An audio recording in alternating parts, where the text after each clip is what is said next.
Back to the Ireland Contracting Nightly Sports Call. Let's go right back out to the phone lines. We got Jim out in Butler. What's up, Jim? Hey, Rich. The Hail Mary pass to the end zone is a legitimate offensive play. Yeah. Why is interference not called offensively or defensively?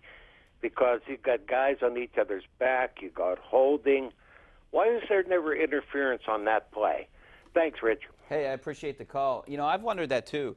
Most of the time, I bet it's because it's at the end of the game and it's maybe a deciding factor. But I've seen it called sometimes, but very rarely. The Hail Mary is called pass interference. I'm not aware that there's any deficiency of pass interference penalties on that particular play. I think there is generally. I see a lot more defensive pass interference than is called, but I don't know its relationship to that particular play. Yeah, I mean, yeah, you hardly see it called, I think, on a Hail Mary just because it's at the end of the game. I don't know if... Are you talking about these I think he's talking about balls? Or? Yeah, like the Hail Mary jump balls at the end of games that, you know, last-ditch kind of effort. Well, yeah, I think I understand that because guys are trying to crawl up each other's backs to get it. But I have no awareness of whether or not I've seen a flag on that play or not. All right, I got a tweet here from Joe Meyer, a Cowboy Joe, just tweeted us.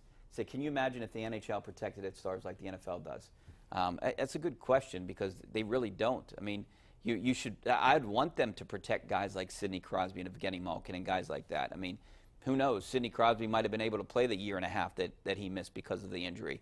This goes back to what you were saying about the diving. Yeah, right.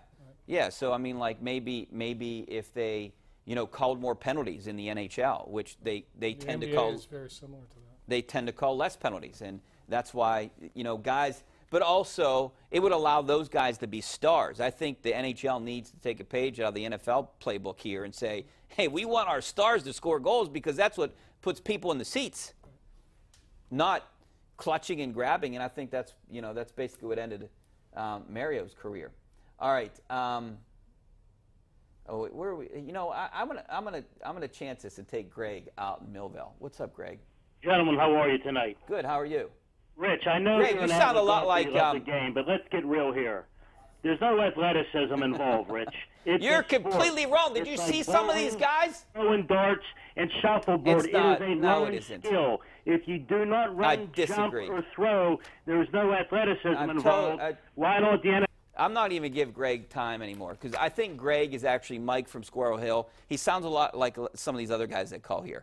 Greg from Millville. Greg said there's no athleticism in golf. I 100% disagree with you. You know, these guys might not be as coordinated as a football or baseball or basketball player, but they're athletic. I mean, do you look at guys like Dustin Johnson?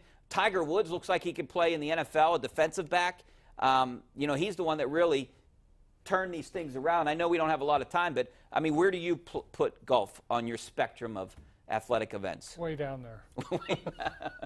We're not talking about your average guy that's playing out at a country club.